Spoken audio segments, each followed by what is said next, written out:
Yo voy a compartir el tiro. Bueno, la llevantía de hoy se centra en la unidad 4. Creo que van en la unidad 4 con los dos profesores. Así que principalmente es el uso de la ecuación de Poisson, que es como una relación entre el campo eléctrico que habíamos visto y ahora la función potencial eléctrico, que se introdujo en esta unidad. Ustedes están viendo lo que yo estoy viendo, ¿cierto? Se ve Paint. Sí. Y se ve el ejercicio, ¿cierto? Sí, sí, Sí, sí. se ve. Ah, ya. ¿Y se Sí. alcanza a notar? A ver. Ya. Oye, escucho un ruido, no sé qué será. Como un sonido. ¿Ustedes no lo escuchan? No, A ver, espera, demos un segundo.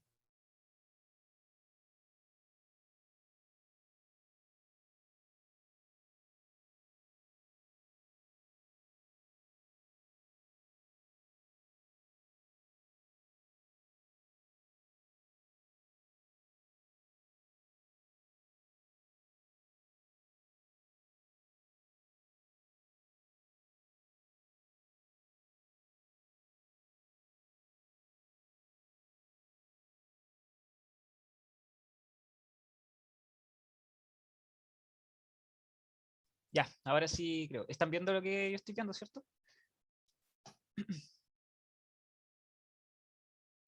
sí, El Paint, ¿no? Sí, sí, ya. Bueno, este es el ejercicio. No, a lo largo del curso va a darse harto este caso. En realidad, el certamen que ahora viene se basa en la unidad 5, se basa en la unidad 5 y la unidad 5 tiene muchos ejercicios de este tipo, que consisten en placas que tienen una función potencial dentro. Este ejercicio nos dice que hay un cilindro con una sección rectangular, o sea, esto es algo así, es como así. En realidad no es un cilindro, es como un rectángulo que tiene una función potencial dentro.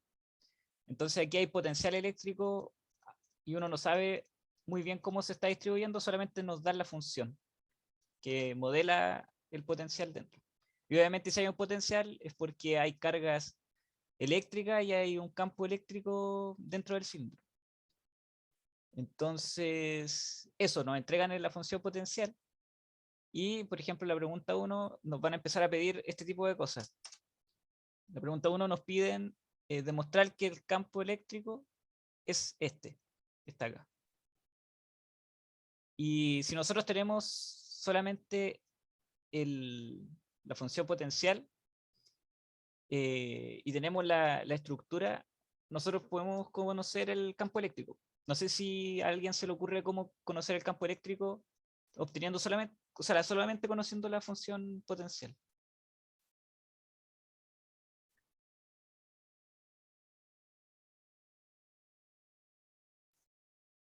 Esta función potencial eléctrico es el mismo potencial eléctrico que nosotros vimos en 120. Eh, y tiene relación ahora con que si uno reemplaza en los puntos, por ejemplo, esta función potencial depende de X y de Y.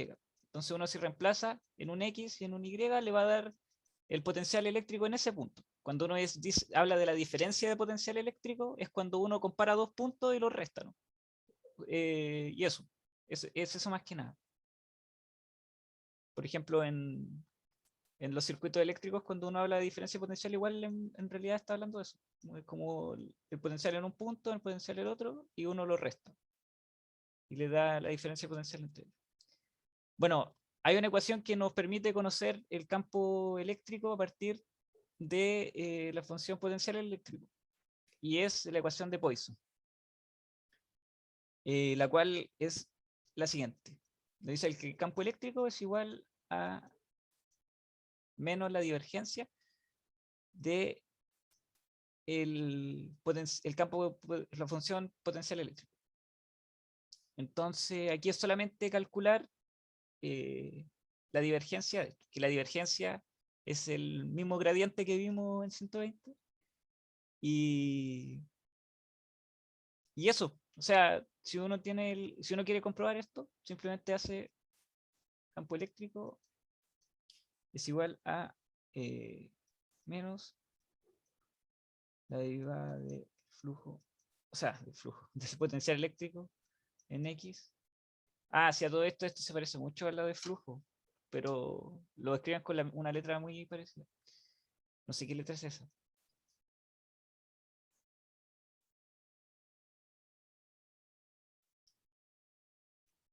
Entonces, uno deriva esta expresión para obtener el campo eléctrico.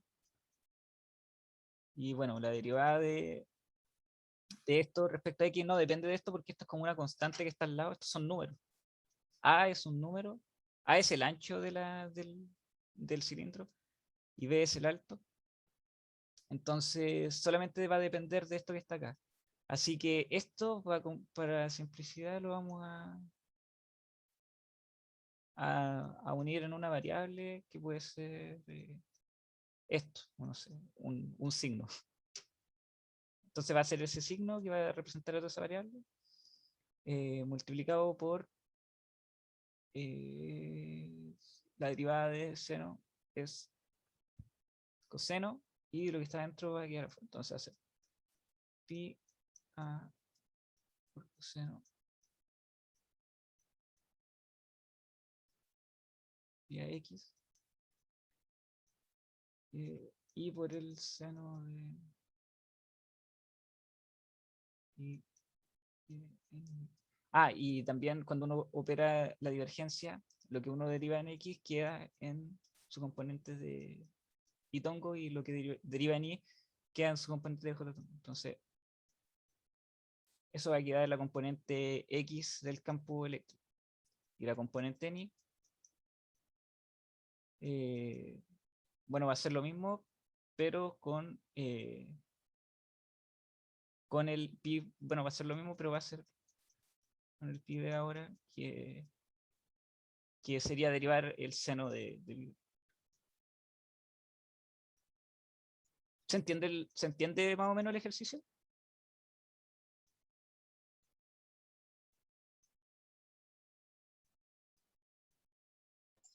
Sí, se entiende.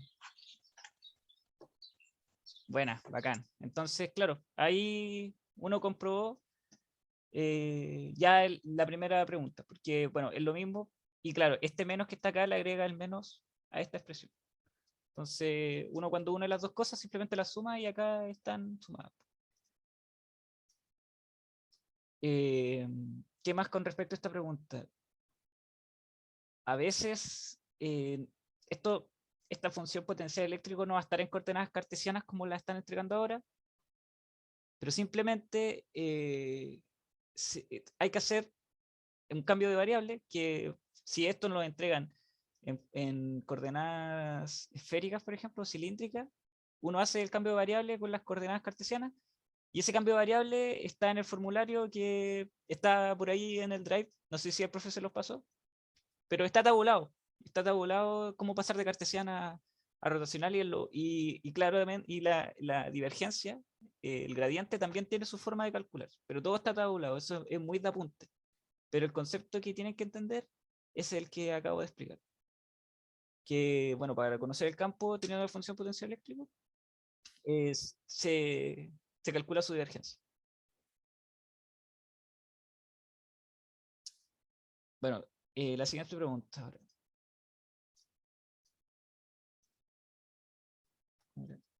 ¿Cómo se hacía más grande la comuna? Voy a borrar esto.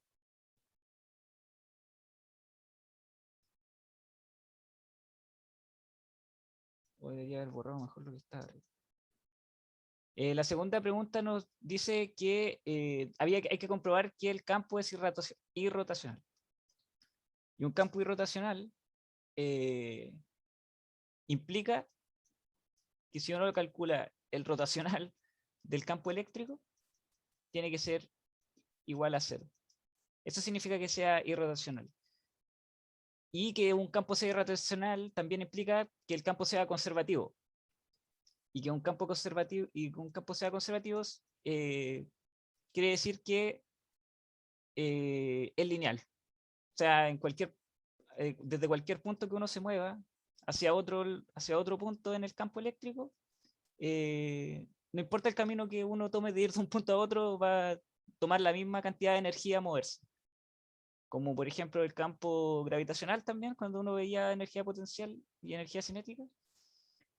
Uno se lanzaba desde un edificio, sabía que no importaba mucho el camino que uno trazara, sino que si tenía el punto alto y el punto en el que uno cayó, uno podía obtener la energía que se demoraba en caer. Bueno, con el potencial es lo mismo cuando hay un campo eléctrico irrotacional. Y bueno, esto igual es una aplicación matemática, el rotacional, que se calcula como el determinante del vector campo eléctrico.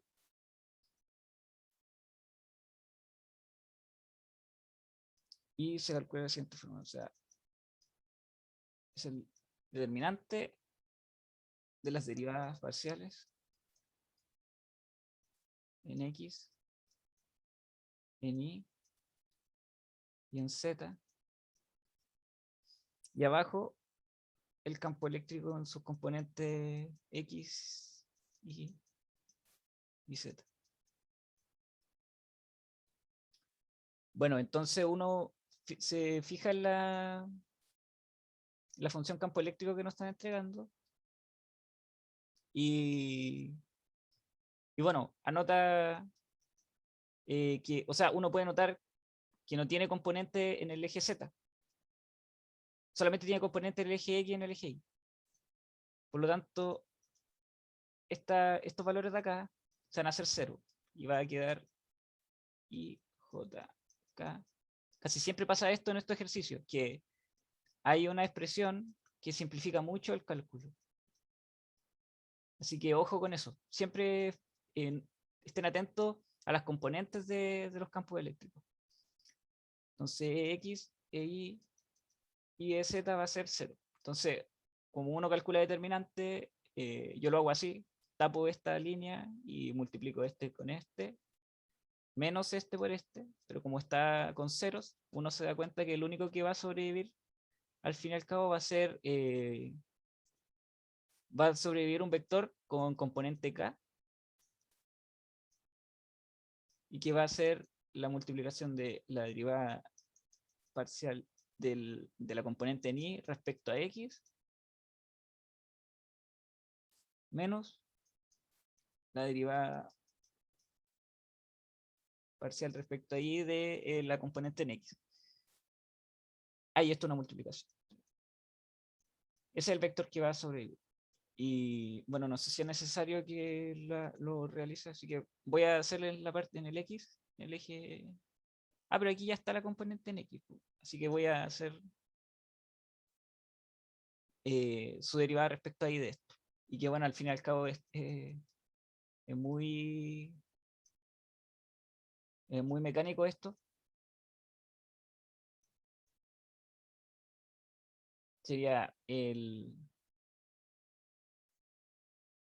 todo esto que está acá, que no depende ni de Y ni de X, multiplicado por, estamos derivando respecto a Y. Entonces va a ser pi A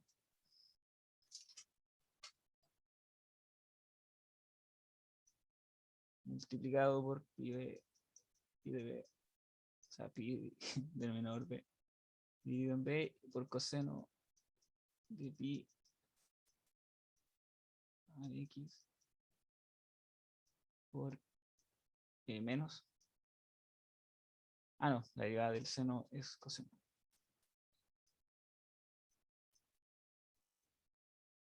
de Y.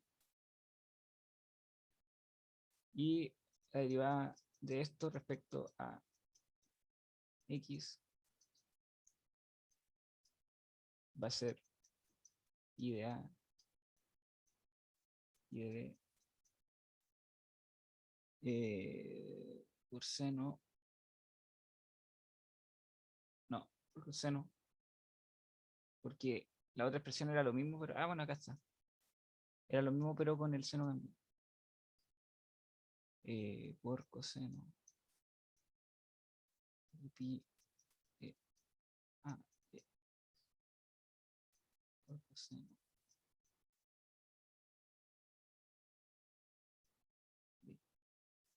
Y bueno, al final uno se da cuenta que son los mismos valores y al restarlo da 0, que es lo que uno está buscando. Entonces, sí es irrotacional el campo y estamos ante un campo conservativo, que en realidad es como lo más importante que tienen que tener claro. Es como una mezcla de las dos cosas, la matemática y también saber qué está pasando. Y lo que está pasando aquí es que el campo es irrotacional y por lo tanto conservativo, y eso simplifica mucho los cálculos de más que vienen más adelante, porque no importa, uno se puede estar moviendo, por ejemplo, cuando uno tenía un condensador, uno tenía un campo constante que estaba hacia una dirección. Entonces uno tomaba el camino más fácil para ir de un lado al otro con la carga y obtener la capacitancia. Y eso con respecto a la pregunta 2. No sé si se entiende, si hay cualquier duda. ¿Se entiende lo que estamos resolviendo? Sí, el ejercicio en sí.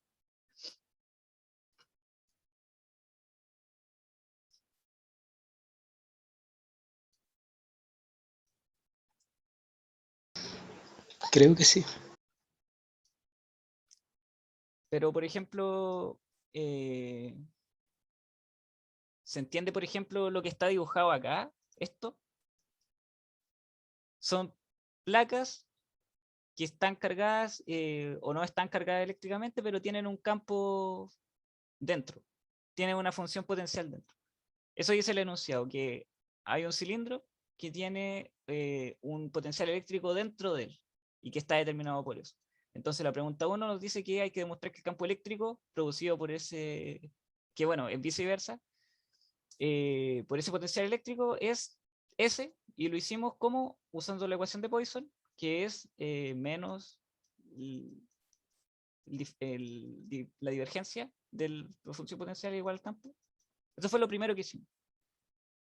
Y la segunda fue calcular que fuera irrotacional, que también es algo matemático. Es esto. Sí, eso está claro, porque es eso lo que hemos hecho hasta ahora. No hemos hecho más que eso.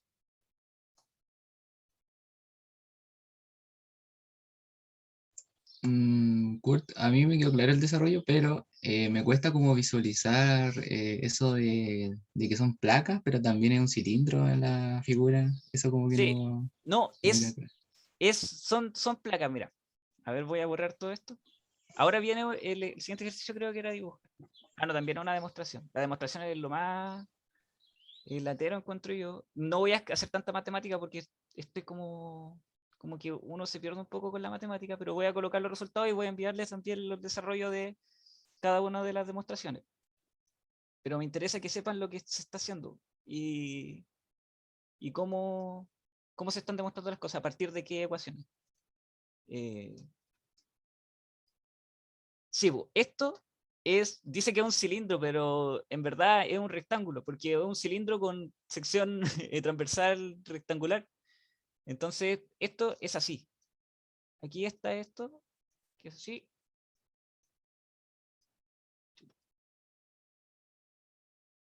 Y acá está. Es así. Es así no. Y uno está viendo desde acá, está viendo el eje Y, que está saliendo para acá, y el eje X que está saliendo hacia acá. Y esto mide A, y esto mide B. Y aquí está el cero. Y ahí está el origen del sistema de referencia. De repente, este sistema de referencia está acá, pero esto va a tener directa relación con el cálculo de los caminos de potencial eléctrico, porque hasta ahora no hemos calculado, por ejemplo, cuál es la diferencia potencial entre este punto y este punto, porque eso es lo que nos van a preguntar. Nos van a preguntar cuál es la diferencia potencial entre este punto y este punto. Y también algo interesante a analizar es, por ejemplo, esta función que está acá, porque esa función nos dice que el potencial eléctrico es esto, que es un número, eso véanlo como un número nomás, pero esto es lo interesante porque el eje X es este que está acá. Entonces, si esto mide A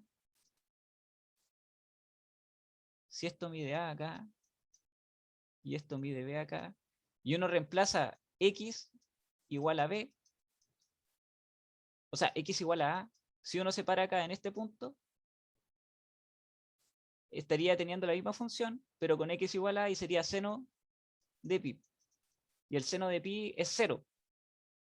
Entonces, en este punto no hay tensión, no hay un potencial en ese punto. Entonces, ese potencial es cero en ese punto. Sin embargo, si uno separa, por ejemplo, acá en el A cuartos,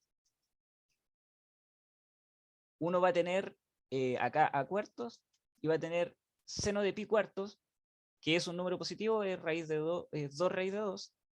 Entonces, en este punto de acá, aparentemente sí vamos a tener potencial. Pero si uno coloca el i, es un cúmulo de las cosas, porque si uno coloca el i en igual a 0, acá en el 0, uno tiene seno de pi de b de 0. Esto, a todo esto, este seno, ese seno que sale ahí, no aparece con paréntesis, pero es seno de i por pi partido en b. Es todo un conjunto. Entonces, cuando el seno, cuando uno separa en 0, va a tener potencial 0 acá.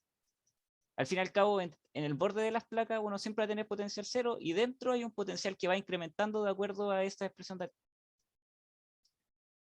Yo creo que algo interesante de hacer es eso, como pararse en este ejercicio y eh, empezar a analizar lo que está pasando dentro del cilindro. Pero a modo de resumen, es un cilindro que es rectangular, es un rectángulo que tiene potencial eléctrico dentro. Y ese potencial eléctrico dentro está delimitado por esas placas que, si uno reemplaza el seno de pi partido en A por los límites, o sea, si uno separa en esta línea, o separa en esta, o separa en esta, háganlo, solamente tienen que reemplazar aquí, va a dar 0. Eso quiere decir que los límites donde está delimitado hay un potencial igual 0. Un B igual 0, un potencial igual 0. El B es como para indicar más diferencia de potencial y la función potencial evaluada en un punto, por ejemplo, si la queremos evaluar en el 0,0, indica evaluación en los puntos. En el 0,0 igual es 0, que porque también está en un borde. Pero, por ejemplo, en el A cuartos, B cuartos, no es 0, va a tener un valor. Va a tener un valor. Acá, por ejemplo. No sé si se entiende eso. No sé si se entiende más el ejercicio ahora. O se entiende menos, quizás. No, sí, ahora me queda más claro. Sí, pero es bastante extraño de ver. Entonces, claro, yo por eso quería hacer este ejercicio, porque este ejercicio, o sea, lo que viene después tiene como base este ejercicio. Les van a colocar la misma distribución, el mismo dibujo. Entonces ustedes tienen que tener claro ya qué significa este dibujo. ¿Saben qué? Voy a hacerlo una por última vez, pero voy a escribir la función de nuevo acá. Uno tiene algo, un número, que es lo que está acá, y yo lo está multiplicando por un seno de pi partido en A por X. Seno de pi en B. Entonces, ¿qué está pasando acá adentro? Uno puede reemplazar y darse cuenta de qué está pasando. Si uno reemplaza en A, B, nos estaríamos parando en este punto de acá. Ese sería el punto A, B. El punto A, B sería flujo del seno de pi, porque se cancelarían estos dos, por el seno de pi acá. Entonces, en ese punto hay un potencial igual a 0. En el medio sería el punto A medios, B medios, ¿cierto? Entonces sería seno de pi medios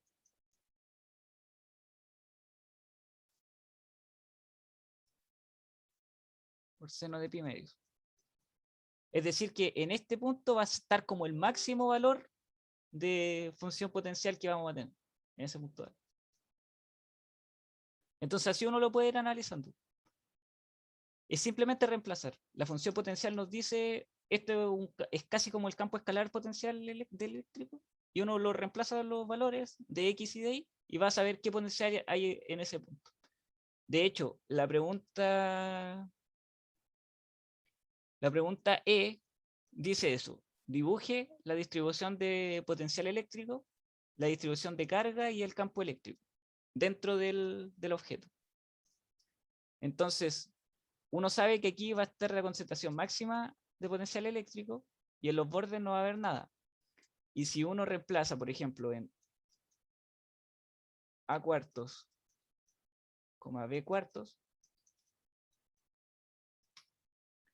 uno va a tener el valor que teníamos antes multiplicado por seno de pi cuartos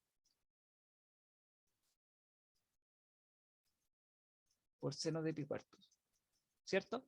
Va a ser un valor positivo. Va a ser más, esto es un valor positivo de lo que está acá multiplicado por 4 partido en 2 sería. Si yo soy 2 raíz de 2, sería 4 partido en 2.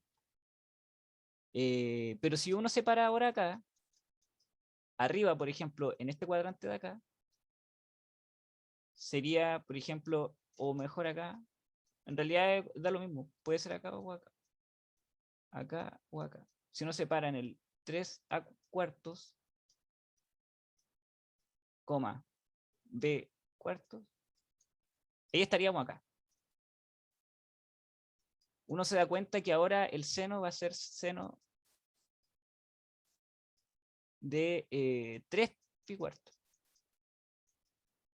¿cierto? Y ese valor es negativo. O sea, en términos de potencial. Entonces uno podría suponer que aquí hay carga negativa.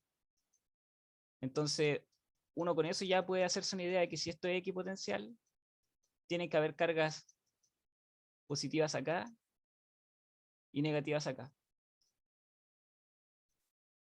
Así.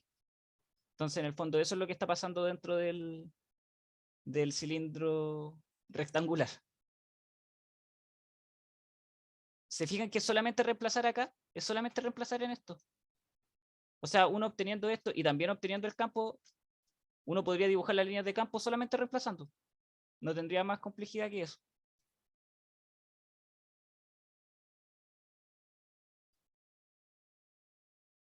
¿Se entendió ahí un poco más el ejercicio?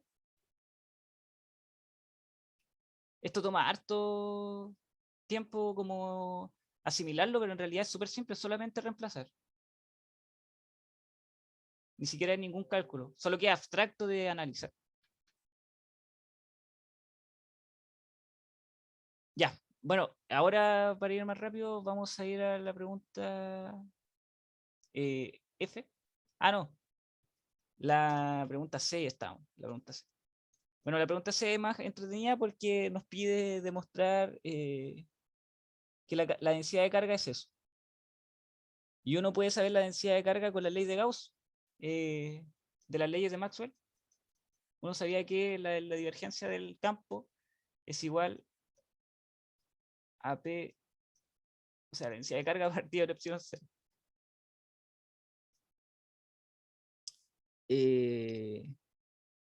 Y bueno, es simplemente calcular. Aquí es E de X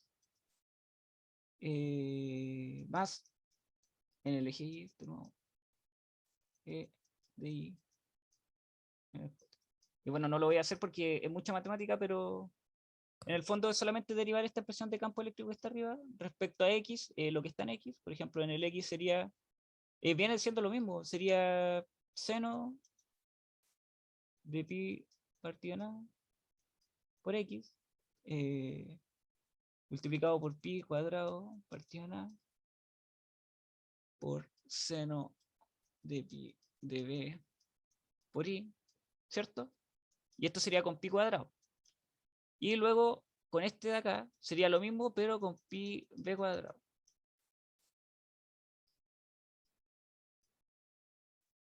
B de I y seno de pi de X. Claro, entonces, como aquí tenemos esto que es igual, uno hace factor común de eso, y al final queda seno de pi partida en A de X por seno de pi de I, ¿cierto? Y esto queda multiplicado por hacer factor común por pi cuadrado de A menos, o sea, más pi cuadrado de B, que es lo que uno tiene en este número de acá abajo. Acá abajo está. Bueno, acá igual está acá abajo. Entonces ahí se simplifica este valor con lo que teníamos acá abajo, con este valor que teníamos acá abajo. Ese tiene como un denominador lo mismo. Y al final queda esta expresión de aquí. Queda que P es igual a P de 0 de T por seno de pi de A de X por seno de pi de...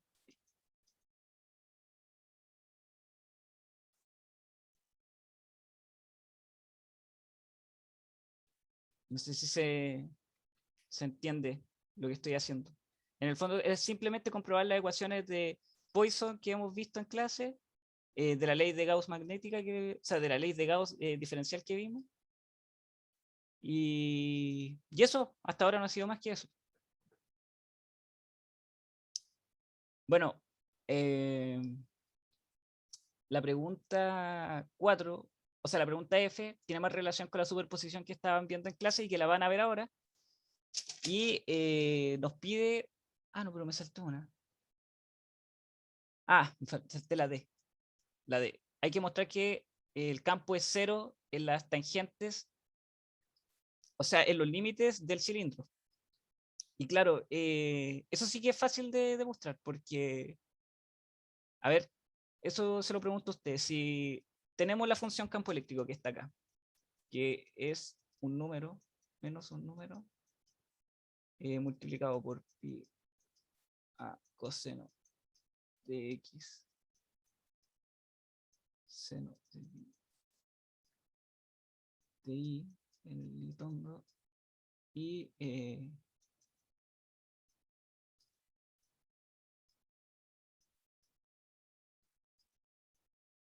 x coseno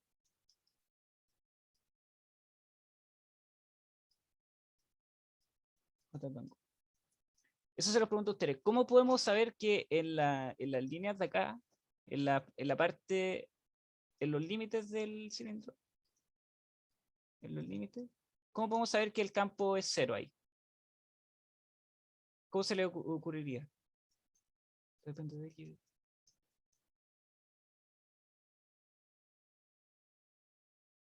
Si sabemos que esto es B, esto es A, y aquí está el 0, 0. Reemplazando los puntos. ¿Esos Sí, puntos? sí, exacto. Es reemplazando los puntos tangenciales. Bueno, lo mismo que teníamos arriba en realidad. Sería, bueno, aquí me comí SX. Bueno, por ejemplo, si reemplazamos arriba, vamos a tener lo mismo porque lo que está dentro cae lo mismo. Siempre hay un seno. Y el seno, cuando uno lo reemplaza en el límite, en el B, por ejemplo, lo que pasa es que si uno separa el límite, siempre va a estar en un B igual a, o sea, en un I igual a B. I igual a B. Y si uno separa en un límite de abajo, siempre va a estar en un B, o sea, en un I igual a 0. Y si uno separa en el límite de acá, siempre va a estar en un A igual a X, o sea, en un X igual a A, y si uno separa en el límite de acá, siempre va a estar en un X igual a 0. Entonces, toda esta expresión se hace 0 en los límites. Y claro, ahí se demuestra que es 0 en los límites de ese cuerpo. De nuevo, cuando ustedes en la unidad 5 se enfrenten a eso, ya el ejercicio les va a pedir que ustedes ya tengan todo esto interiorizado. Entonces, es muy importante que se acostumbren a reemplazar, y es súper intuitivo, en realidad no es tan complejo la ecuación, las funciones que nos entregan siempre tienen algo que se reemplaza y sale algo bonito. O sea, casi nunca es tan complicado como lo está demostrando el ejercicio. Me acuerdo que el certamen pasado, o sea, el certamen del semestre pasado, tenía como, era muy fea la expresión, pero cuando uno empezaba a reemplazar los puntos se hacía súper fácil. Entonces, pongan ojo con eso. Si hay una expresión que aparentemente muy complicada, reemplacen algunos puntos que parezcan interesantes y probablemente se haga mucho más fácil el análisis. Y eso, bueno, la pregunta 4 ya tiene más, o sea, la pregunta F, ella la hicimos. La pregunta F tiene más relación con lo, el hecho de que esto sea, que se pueda aplicar superposición. Y es que nos piden implícitamente que calculemos esta integral. Nos dicen, calcule la integral de línea EDS, que en realidad la escriben así, pero este ds no es área, eso no es superficie. Eso es un DL, ¿no? Ese ds, a veces lo escriben como ds y a veces lo escriben como DL. Así que ojo ahí. Entonces, EDL, nos piden calcular eso desde el centro, o sea, desde A medios y B medios, desde aquí hasta acá. Eso nos dice el enunciado. Calcule la diferencia potencial desde aquí hasta acá. En realidad no es la diferencia potencial, es esto, pero sí tiene dimensiones de diferencia potencial. En el fondo así se calculaba la diferencia potencial. Se calculaba como menos A hasta B. Claro, y dice, calcule eso hasta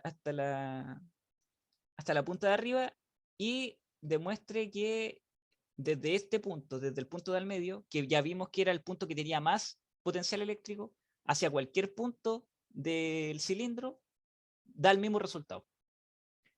Y antes de resolver, ¿tiene sentido eso? Que si yo me muevo de un punto que está a cierto potencial, a un potencial, no sé, 3 volts, y yo me estoy moviendo hacia lugares que tienen 0 volts. ¿Tiene sentido de que este potencial sea siempre el mismo, independiente si yo hago esto y después llevo acá? Si estamos en campos conservativos.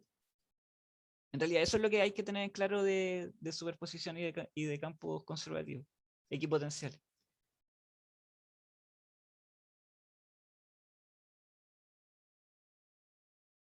¿Se entendió la pregunta?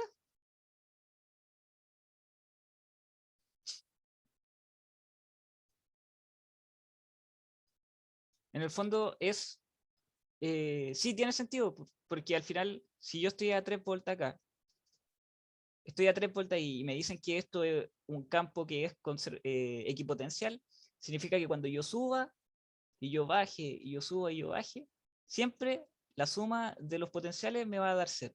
Entonces, independiente que yo haga ese trayecto hasta este trayecto, va a ser la misma diferencia potencial y también, como toda la barra está a potencial 0, da lo mismo si yo me muevo aquí o me muevo acá, siempre va a ser la misma cantidad de potencial que uno está recorriendo.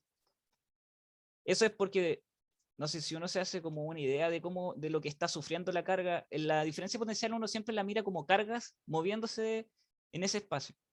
Entonces, si una carga está subiendo, significa que aquí ya vimos que habían cargas negativas, entonces está recibiendo cierta fuerza que después va a ser compensada con las cargas positivas de acá abajo.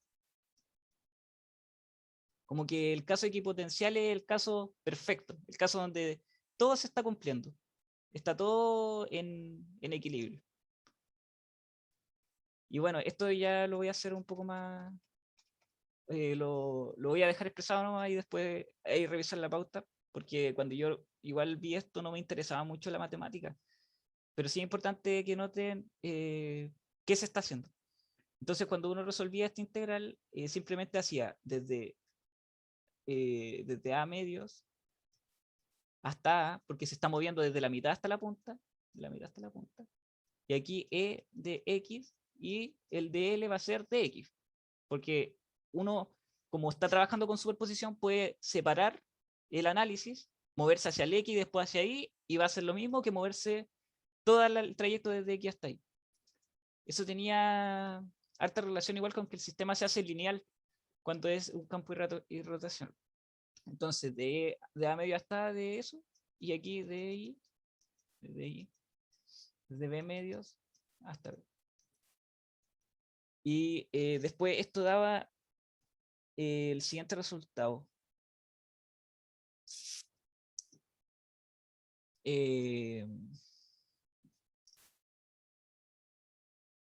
Sí, daba esto.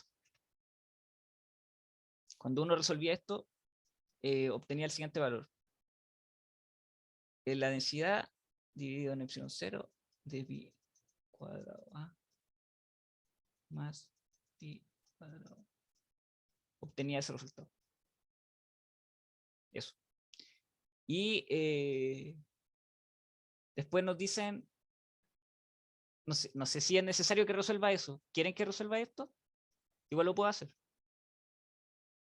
Para que noten que efectivamente da este valor.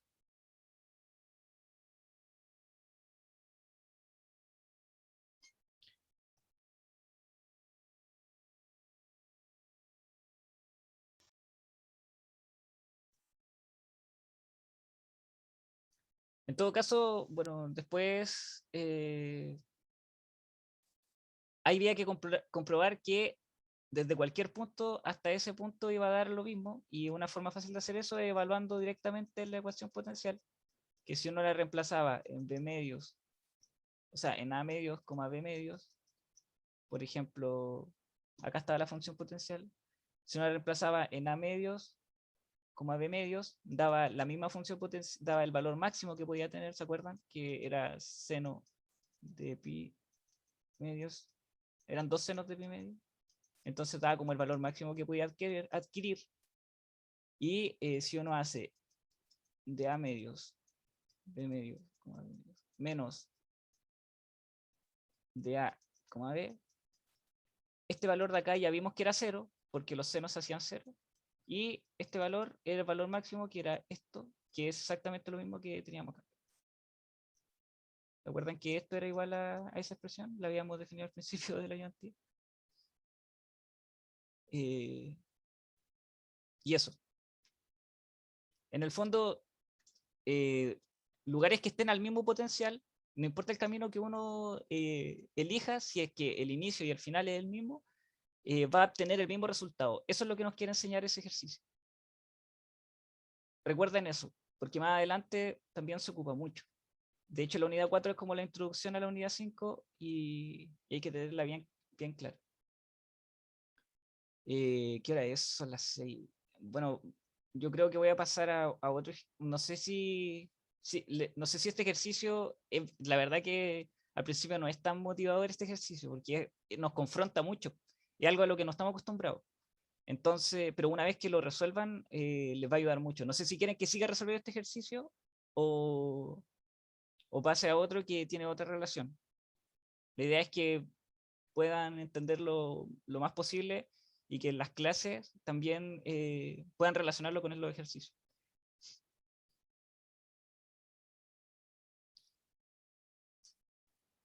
Sí. No sé si me escuchan. Yo tenía la duda antes de eso, Dime. que era entonces para aplicar superposición el único requisito es que el campo sea irrotacional. Sí, que el campo sea conservativo, que sea irrotación. Ah, ya. Esa es la gran ventaja. Cuando el campo es irrotacional, siempre vas a poder hacer cualquier camino hasta ciertos puntos que son iguales, te va a dar el mismo resultado.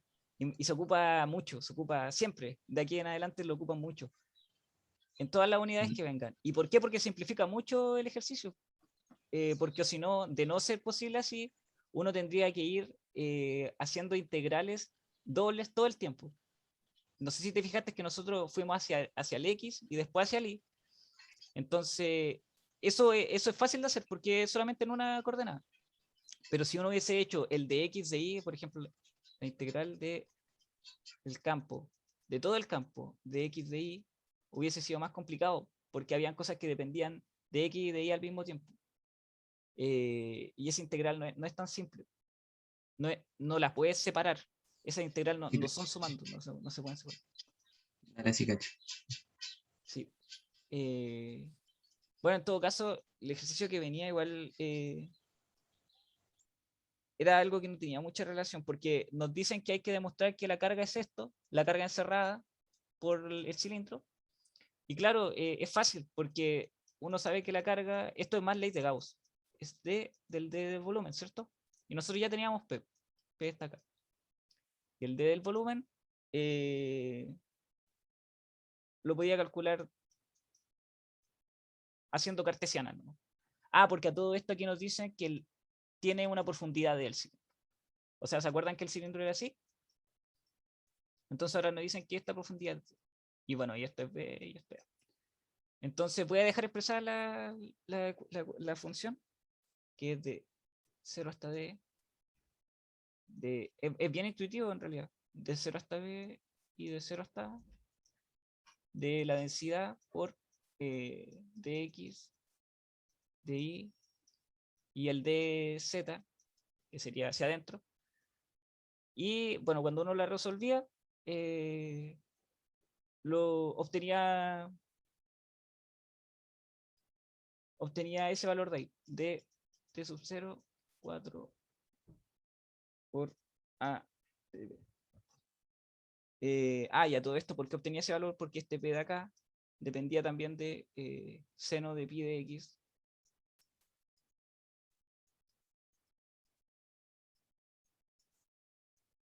Seno de pi de y. Y acá está el p sub 0 de t. Y ahí está el 0, bueno, todos los ceros. Y acá están los de b y a. En el fondo nos quedaba que el de z era igual a d, porque no hay nada que dependa de z. Esta de x de y, z. El de z integrado era igual a d. El seno de pi a dx era igual a menos coseno de pi de x de a por a pi evaluado en 0 y a. Y al final esto nos daba 2 a partir de pi. Y con el lado de i pasaba lo mismo y obteníamos 2b partido en pi. Así después al unir todo daba este valor de acá, que es u igual a d de p sub 0 por 4, que son estos dos que se están multiplicando, por b por a, todo esto partido en pi cuadrado. Es solo ley de Gauss.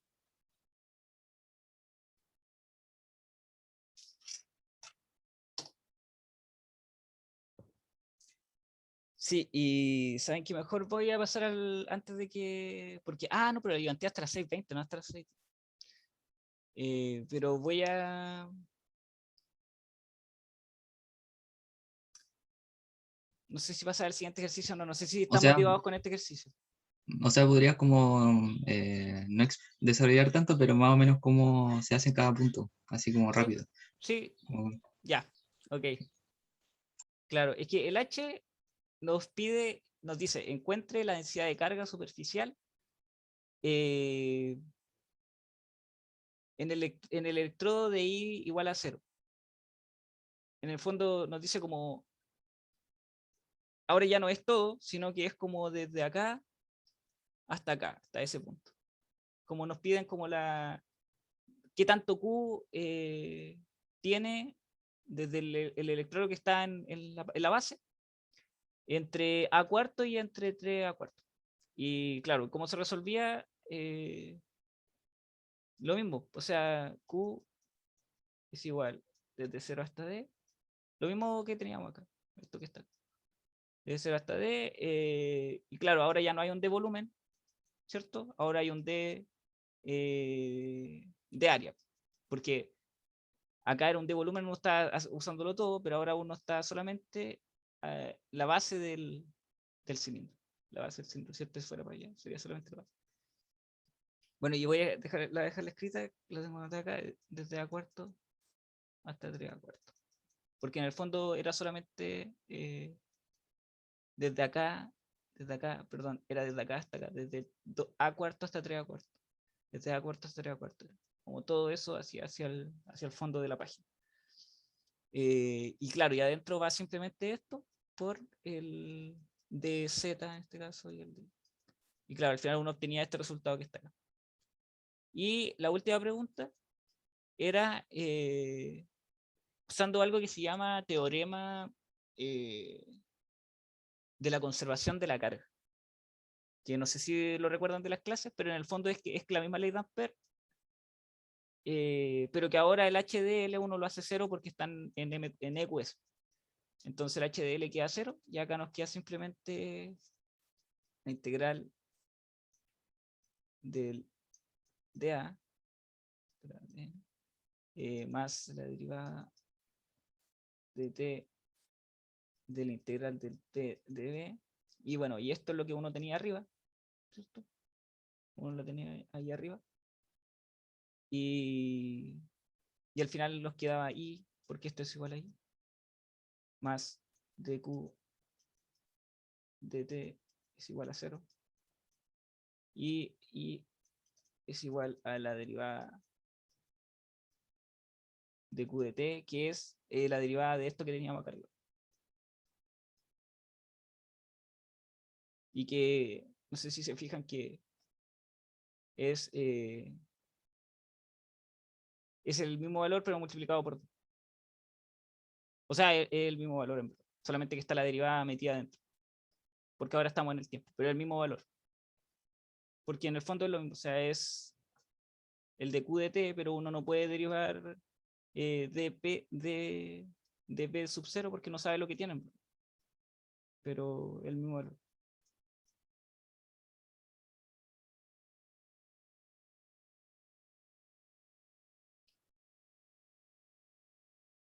Está bien, este ejercicio a mí me ayudó harto a entender lo que viene después. Cuando yo enfrenté la unidad 5, o si les pasa eso, si llegan a la unidad 5 y están muy perdidos, vengan a este ejercicio, al 4.1.4 del Hausmelcher. Este es el 4.1.4, la pregunta 4.1.4 de Hausmelcher.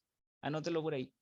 Ayuda mucho a entender la unidad 5 y, y eso, ayuda mucho a entenderlo. Bueno, ahora tenía pensado hacer un ejercicio que es bastante simple, que se trata del método de las imágenes. No sé si lo nombraron en clase. ¿Han escuchado de eso? Es súper amigable ese desarrollo. Un segundo, lo estoy anotando el ejercicio acá. El profe Urrutia parece que no lo hemos visto. Claro, creo que lo iban a ver esta semana.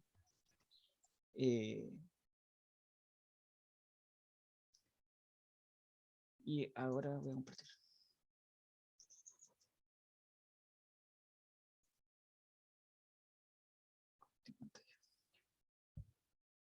Bueno, aquí está.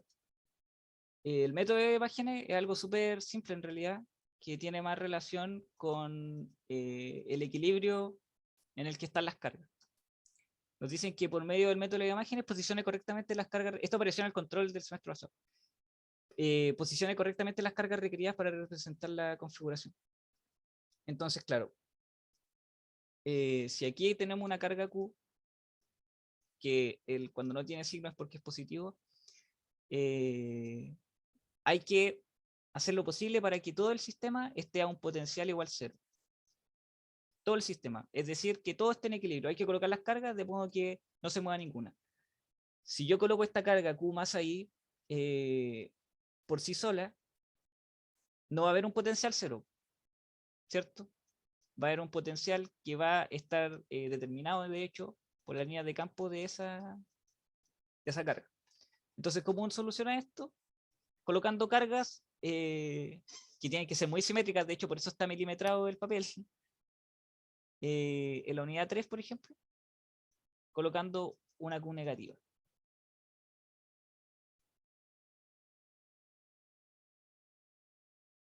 Pero esto solamente está quitando las componentes en I del campo eléctrico. Hay que recordar que como el diferencial de B es igual al campo eléctrico, es necesario que para que B sea 0, o bueno, mirémoslo mejor, a ver cómo lo puedo mirar. No, sí, como la derivada. Para que B sea 0, hay dos posibilidades, que el campo sea 0 o que el campo sea constante. Entonces aquí se busca que el campo sea 0 más que constante. Entonces ya, aquí al colocarla así, se van a eliminar la en I, pero aún van a haber cargas hacia acá. Entonces, ¿cómo se arregla esa carga? Colocando otra carga acá, ¿cierto? Que sea simétrica, por eso es milimetrado el papel, y que sea positiva.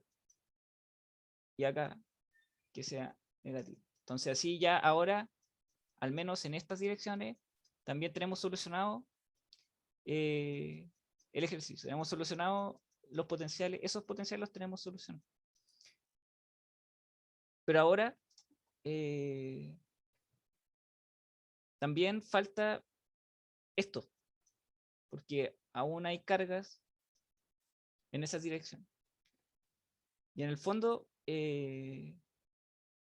al final se resume en colocar las cargas en una posición que provoque un potencial 0 en todo el papel. No sé si se entiende. El método de la imagen es súper intuitivo, es súper de colocar todo simétrico.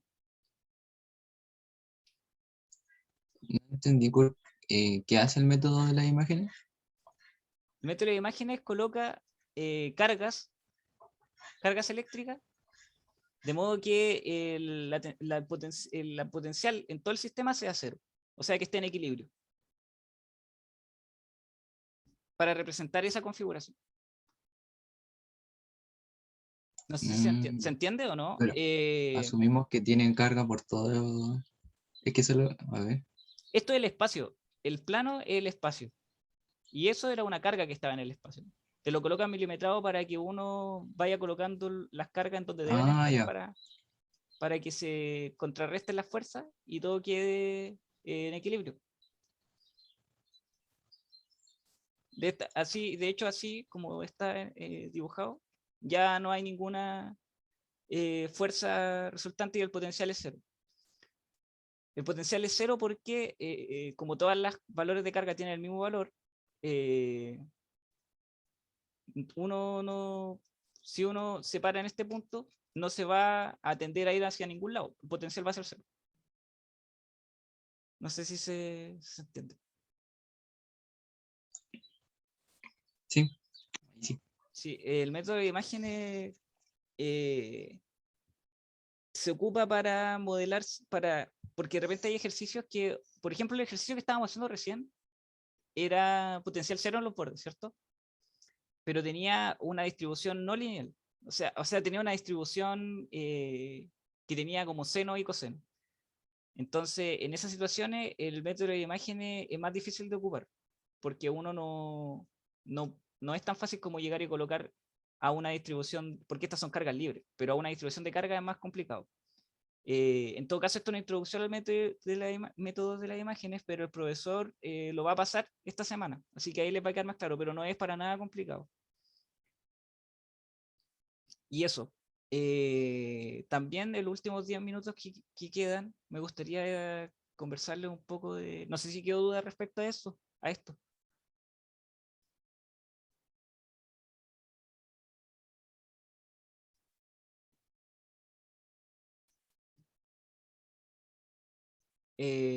Bueno, quería conversarles de que la superposición, y enfocándolo más a lo fuerte que viene para el certamen, eh, es como muy bacán de usar, muy conveniente en los condensadores, porque vamos a tener ejercicios que tengan muchas placas de condensadores con distintos dieléctricos, por ejemplo, y por el principio de superposición, uno va a poder, por ejemplo, nos van a pedir cuál es la capacitancia del sistema. De hecho, eso es lo que piden. Escriba la matriz de capacitancias del sistema. Entonces, claro, calcularlo, si no fuera por superposición, sería complicado porque de repente hay tensiones que dependen, por ejemplo, si esta es de acá, si nos dijeran que este sistema no es conservativo, significa que el campo aquí tampoco es conservativo. Y sería imposible calcular la capacitancia. Tendría uno que ir línea por línea y escaparse un poco de lo fácil que eran los condensadores, que era simplemente que iban hacia una dirección al campo eléctrico. Bueno, como los capacitores son campos conservativos, siempre se modelan así en 120 igual. Uno, es tan fácil la capacitancia como calcular la capacitancia de esta y sumarlas con las capacitancias equivalentes dependiendo si están en serie o en paralelo, pero eso es, si el condensador está en serie o en paralelo, es una forma de sumarlo, pero en el fondo sí se están sumando. La suposición es sumar es calcular por separado y sumar. Entonces, claro, si uno quería, por ejemplo, uno tenía que el campo era igual a Q partido en A epsilon 0, y uno quería saber la tensión, por ejemplo, en este sería epsilon 2, en este condensador, y uno quería saber la tensión en esto, y esto mide D, ¿cierto? La tensión sería simplemente Q partido en A epsilon 2 por D. Y la capacitancia es Q, no, sí, Q partido en B. Es decir, A epsilon D partido en B, ¿cierto? No. Perdón. A epsilon 2 D, ¿cierto? Ah, sí, por partido en B. Sí, partido en B, porque dependía de B. De hecho, la matriz de capacitancia se escribe con las tensiones a un lado y la iguala a las capacitancias multiplicadas por las cargas. Pero esto ya lo van a ver. Solamente se lo adelanto un poco porque no, es al revés. Es carga igual a C por B. Pero se lo adelanto un poco porque de eso se trata el capítulo 5, de encontrar soluciones a esos problemas. Pero es fácil, es solamente ley de Gauss por separado de cada una de las placas y sumarlas entre sí, por superposición. El profesor me dijo que se los comentara, lo de las capacitancias. A mí, o sea, en los certámenes que yo he estado revisando, siempre entró un ejercicio de capacitancia. Entonces, véanlo, calculen capacitancia y eso. Quizás esta ayudantía fue un poco densa, pero después veanla con detención. Yo les voy a mandar la pauta. Y eso, no sé si hay alguna duda, cualquier cosa, o algo que me puedan recomendar para que no sea tan... Quizá me esforcé mucho en la parte de matemáticas. Sí, Bastián. Las pautas están subidas. Sí, las pautas están en la misma carpeta. Aula tiene, o sea, el campo electromagnético en Aula tiene arriba ayudantías. Esa es una parte como un tópico y dice ayudantías. Se meten ahí, están las grabaciones y abajo están los apuntes de cada ayudantía. Y están también el formulario y está todo ahí. Sí. Gracias, Fabián. Sí, Bastián. Voy a dejar de grabar.